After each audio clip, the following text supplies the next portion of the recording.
Let's talk about the Panthers now. I know you're in the radio booth for them.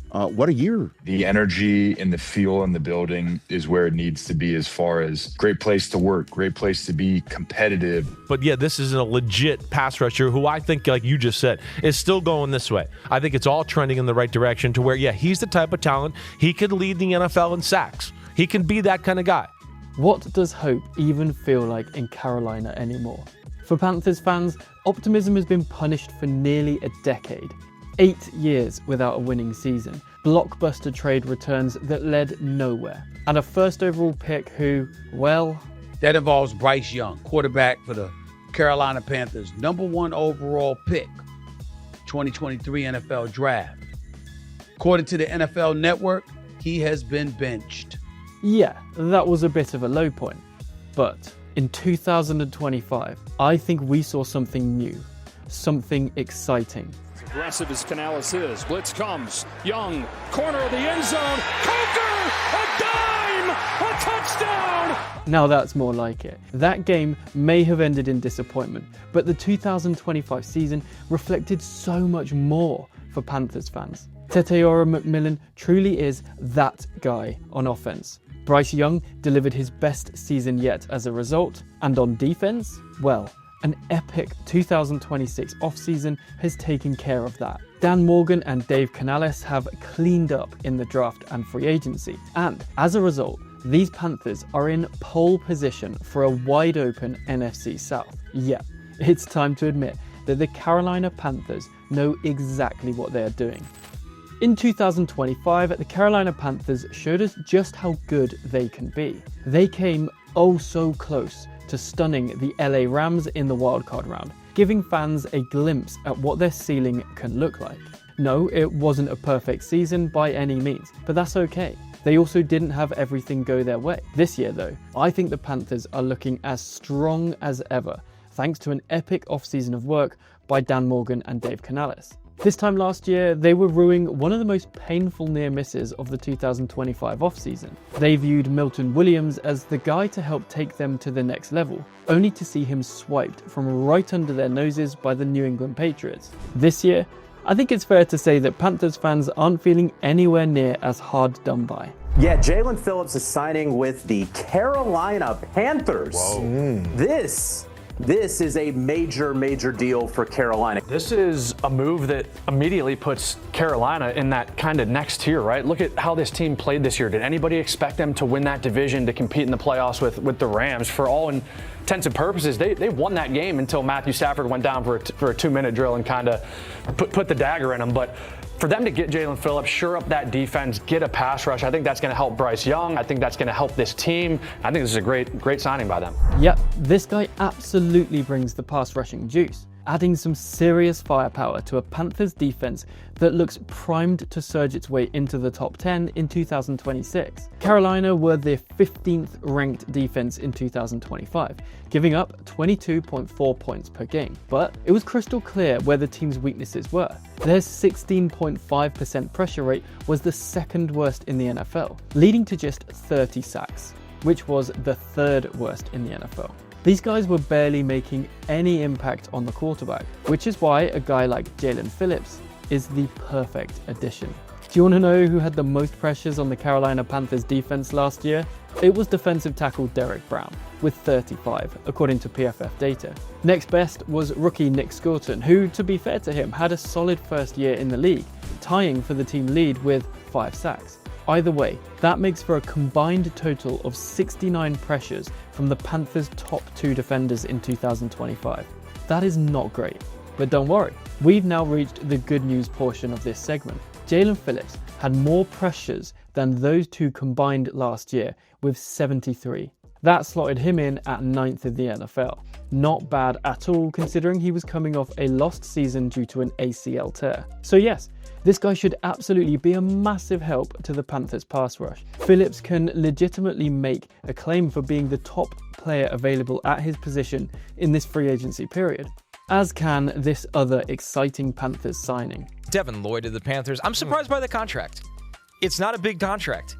Devin Lloyd was one of the biggest difference makers in the middle of the defense across football last year. What do you think it is? I thought Devin Lloyd was going to reset this market, and he didn't. And I think it's just hard to find guys with that. He can do everything. And so you'd like him in space. He's getting better downhill. And even going back to Utah, like they'd have him put his hand in the dirt in third downs and rush a little bit, so you know he can blitz. The Panthers, they played this one perfectly. They didn't have to go above and beyond to address their linebacker situation. They're a defense that creates turnovers. Yeah. He's a guy that creates turnovers. How often do we see linebackers leading their team in interceptions? It's not often, right? Well, that's what Devin Lloyd did in 2025. He had 5 of them, including an insane 99-yard pick 6 against the Chiefs. Lloyd also had the 3rd most tackles on the team with 81, 1.5 sacks, 6 tackles for loss, and 1 fumble recovery. Essentially, he did it all for the Jaguars in 2025, helping elevate them to be the 8th best scoring defense in the NFL. For his efforts, PFF gave him the 9th highest grade among all defensive players. Not linebackers, defensive players. So, much like Phillips, I think we can be fairly confident that this guy is going to bring a lot to the table for these Panthers and help them achieve their goal of becoming a top 10 defensive unit. Also helping them achieve that is defensive tackle Lee Hunter, who the team selected in the 2nd round of the 2026 NFL Draft. He is a sturdy and strong force on the interior who couldn't ask for a better player to learn behind than Derek Brown, who is legitimately one of the very best defensive tackles in the league. In cornerback Will Lee in the 4th round and safety Zakee Wheatley in the 5th, you get some intriguing young defensive prospects to add into the mix, with the hope of developing into starters by the end of the year. All in all, I think this is shaping up to be a very impressive defense in 2026. But what about the offensive side of the ball as well? After all, a unit that ranked 27th in scoring last year doesn't exactly seem to match up with the optimism that I've been promoting throughout this video. Well, that's because I also think this offense can improve significantly as well. Not because of a massive influx of talent like what's happened on defense, but because of the continuity and solidification of the talent already on the roster. Let's start with the reigning Offensive Rookie of the Year, Tetairoa McMillan. What he did in 2025 was incredibly impressive, surpassing the 1,000-yard mark at the first time of asking. Defenses knew that for the majority of the season, he was essentially the only true threat in the passing game. But that didn't stop him racking up the yards.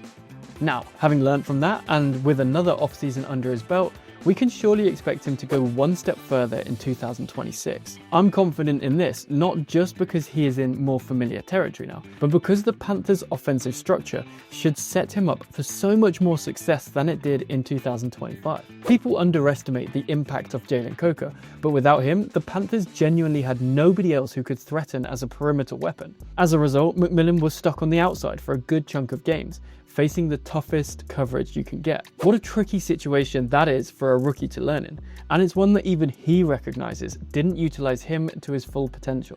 I feel like I'm confident in myself to know that, I feel like I can play any position on the field. I feel like I can play inside, outside. I can do all types of things, and I'm very versatile. And at the end of the day, it just comes down to scheme and situations. Whatever's best for the team. I'm willing to do it. Right. So, if you look at teams like the Rams, if you look at teams like Seattle, what they do with JSN, what they do with Puka, they play them in the backfield. They on the slot. They're wing, they're outside. Yeah.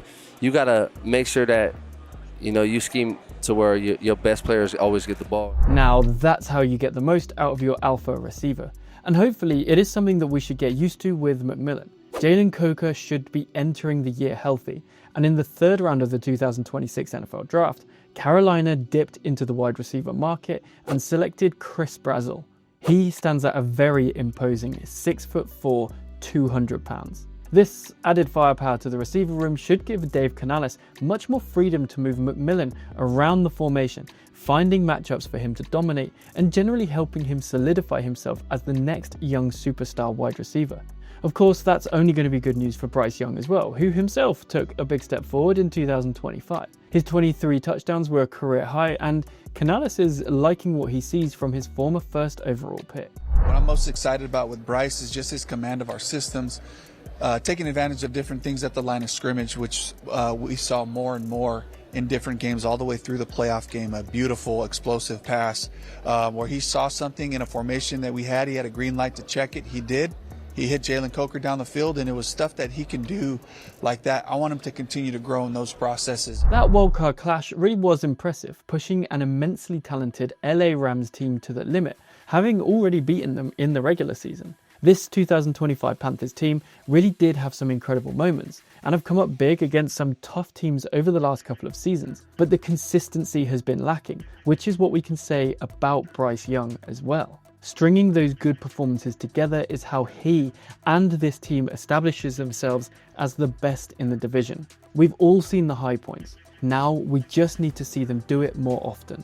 And something that will help with that is a bit more depth and consistency along the offensive line. The injury to Ike Ekwonu was brutal to see, and nobody knows when he will be back healthy. But when faced with an incredibly tough situation, Dan Morgan has found answers in the best way possible. Very solid pick and just good team building. I think the Panthers know with the unfortunate Ike Ekwonu injury that left tackle may be in need in the future, and this just keeps their offensive line that was so good last year a strength. Now, the good news is Monroe Freeling doesn't necessarily have to play right away. You sign Rasheed Walker in free agency, he can get a redshirt year, which is good because I think with him, it's more just technical prowess that needs to get up to speed because tools-wise, he is about as good as anyone in this draft class. His athletic testing at the combine, the size, the physicality, the arm length, it is all there to develop. Yep, whatever way you look at it, this has been a great offseason for the Carolina Panthers.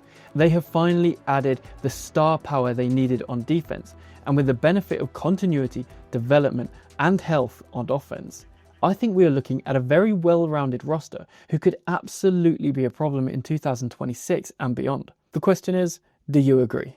Let me know in the comments.